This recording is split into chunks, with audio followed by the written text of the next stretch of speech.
हमसे अगर कोई कहे कि 4 धाम कर लो, मान लीजिए 20-22 की अवस्था में, तो हम 20-22 साल वाले क्या कहेंगे? पहला वाक्य, हमारी कोई उम्र है तीर्थ करने की? तीर्थ जाएं हमारे माई बाप, उनकी उम्र है, दादा दादी जाएं, हम क्यों जाएं? हम कब करेंगे? थोड़ा सा जॉब वगैरह से फ्री हो जाएं, खाली हो जाएं, तब तो फिर काम ही क्या है। खाली होंगे तो राम राम ही करेंगे, और कौन सा काम। जो खाली होंगे ना, वो हर प्रकार से खाली हो जाएंगे, फिर कुछ भी भरा नहीं रहेगा। ये भी खाली हर प्रकार से, हर प्रकार का मतलब समझ रहे हैं, जेब से भी, हाथ भी खाली।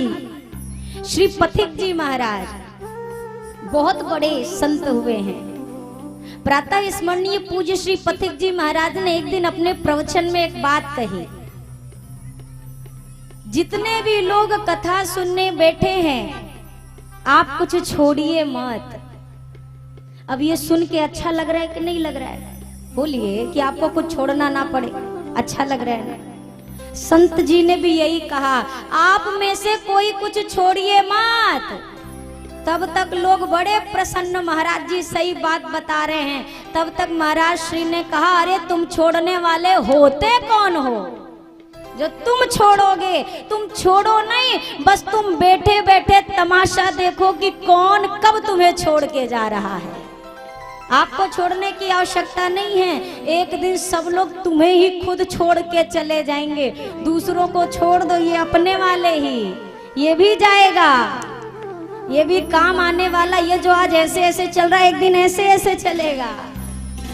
हम बहुत पहले एक भजन गाते थे, बुढ़ापे में हाथ थक जाएंगे तो कीर्तन करना पाओगे, तो कीर्तन करो युवानी में बुढ़ापा आज किसने देखा है।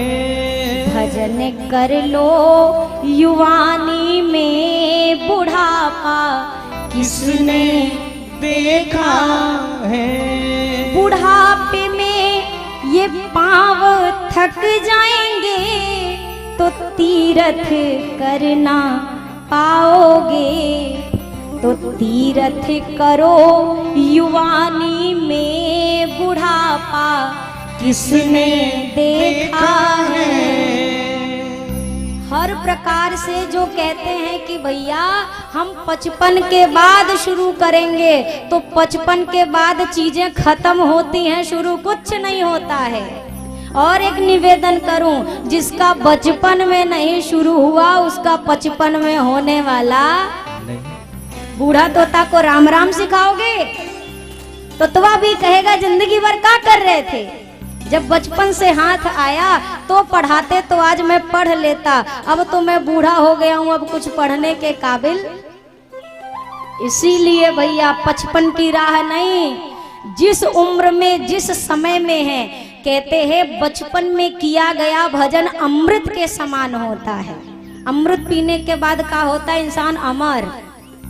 और युवा अवस्था में किया गया भजन ये दूध और घी के समान होता है। एक बार तगड़े से खा ले तो बुढ़ापे के लिए टनाटन, फिर शरीर में कोई रोग व्याधा आने वाली। लेकिन जो बुढ़ापे में भजन शुरू करता है, फिर उसका भजन पानी के समान होता है। और पानी की जरूरत 15 मिनट में 1 बोतल की जरूरत पड़ जाती है, 15 मिनट भी बाकी नहीं रहता है।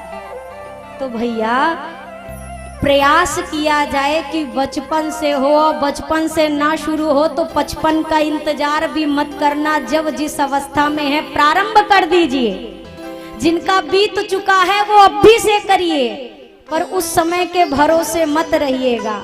जैसे अगर किसी को कह दिया जाए भैया कल 12 बजे तुम्हें फांसी मिलेगी, मान लीजिए, अब आप उससे कहो कि 12 बजे के पहले संसार के जितने प्रकार के सुख हैं हम सारे सुख का उपभोग तुम्हें कराएंगे, उसे किसी भी सुख में सुख नजर आएगा?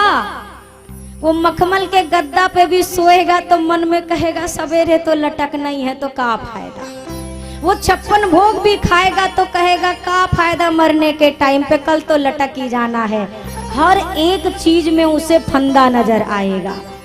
अब सोचिए, इसको तो पता है कि मैं कल 12 बजे जाऊंगा, हमें तो अगले 12 मिनट का भी नहीं पता है। तो जीवन में क्या मृत्यु को याद नहीं रखना चाहिए? दो बातन को याद रख जो चाहत कल्याण, नारायण एक मौत को और दूजे श्री भगवान। ये दो चीजें जिसके स्मरण में रहती हैं वो कभी जीवन में गलती नहीं करता है। जो अपनी मृत्यु को याद रखे कि मेरा आने वाला अगला पल भी आखिरी हो सकता है, वो हर गलत करने से पहले कहेगा अगर मैं अगले पल चला गया तो मेरा क्या होगा। इस संसार में एकमात्र परीक्षित जी ऐसे थे जो ये कह सकते थे कि 7 दिन के पहले मेरा बाल भी बांका होने वाला नहीं है। उसके अलावा हम आप कोई नहीं कह सकते कि कब जाना है, किसी भी समय। राघव जी पहुंचे हैं धनुष मक्षाला में। सब मंचनते मंच एक सुंदर विशद विशाल। सबसे दिव्य और भव्य मंच पर विश्वामित्र जी के सहित प्रभु श्री राम जी और भैया लक्ष्मण विराजमान हुए। किशोरी मैया को आगमन में लाया गया। माँ पधारी, अपनी मैया के बगल जाकर मैया विराजमान हुई। जनक जी के बंदीगण आए। बंदी जनों ने वृंदावली का गान किया। तदोपरांत जनक जी के प्रण की घोषणा करना प्रारंभ किया। बोले बंदी वचनवर सुनहु सकल महिपाल, पन विदेह कर करही हम भुजा उठाई विशाल। हे यहाँ पर पधारे हुए समस्त राजाओं महाराजाओं, आज हम अपने महाराज श्री जनक जी महाराज की प्रतिज्ञा की घोषणा आपके समक्ष कर रहे हैं। सभा के मध्य में भगवान शंकर का यह कठिन शिवचाप जो रखा हुआ है, आप इतने सारे राजाओं में से जो भी राजा इस शिव धनुष पर प्रत्यंचा चढ़ाएगा उसके साथ हमारी वैदेही जी का विवाह संपन्न होगा। वो जानकी जी का वर बनने का सौभाग्य प्राप्त करेगा। इतना सुने ही थे कि 10-15 राजा इकट्ठे ही खड़े हो गए। हम तोड़ेंगे, हम तोड़ेंगे। तब तक बंदी जनों ने कहा थोड़ा ठहर जाओ तब तोड़ना। नृप भुज बल विदु शिव धनु राहु, ये गरुड़ कठोर विदित सब काहू। ये जो शिव धनुष है, आज समझिए कि आपके हाथों की शक्ति चंद्रमा के समान है, तो ये शिव धनुष राहु के समान है। ऐसा ना हो कि आपके इस शक्ति का ये धनुष ग्रहण कर ले। तो सोच के समझ के विचार करके यहाँ तक जाइएगा।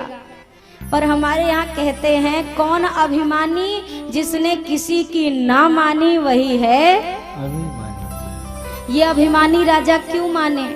अभिमानी कभी हार नहीं मानता है, कदापि नहीं। आप संसार में कुछ भी कह लीजिए, वो हार नहीं मानेगा।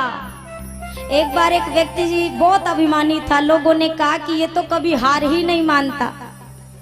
घोड़ों की रेस हो रही थी। एक घोड़ा बड़ा अड़ियल। लोगों ने कहा अगर इसकी सवारी कोई कर दे 50,000 इनाम। अब ये जो अभिमानी था, इसने कहा कोई करे या ना करे मैं करके दिखाऊंगा। चढ़ा घोड़े पे। घोड़े ने एक बार उछाल मारी तो पीठ से उसके गर्दन के पास आए। दोबारा मारी तो और आगे आए। तिबारा मारी तो भुइयां पे आके गिरे। अब जैसे ही गिरा सबने कहा रे हार गया, गिर गया। उसने कहा पागल हो, मैं हारा? अरे तुम्हारा घोड़ा ही खत्म हो गया तो हम क्या करें? हम तो आगे ही बढ़ रहे थे, हम पीछे थोड़ी ना गए हैं। ऐसे लोगों को जीवन में परास्त नहीं किया जा सकता।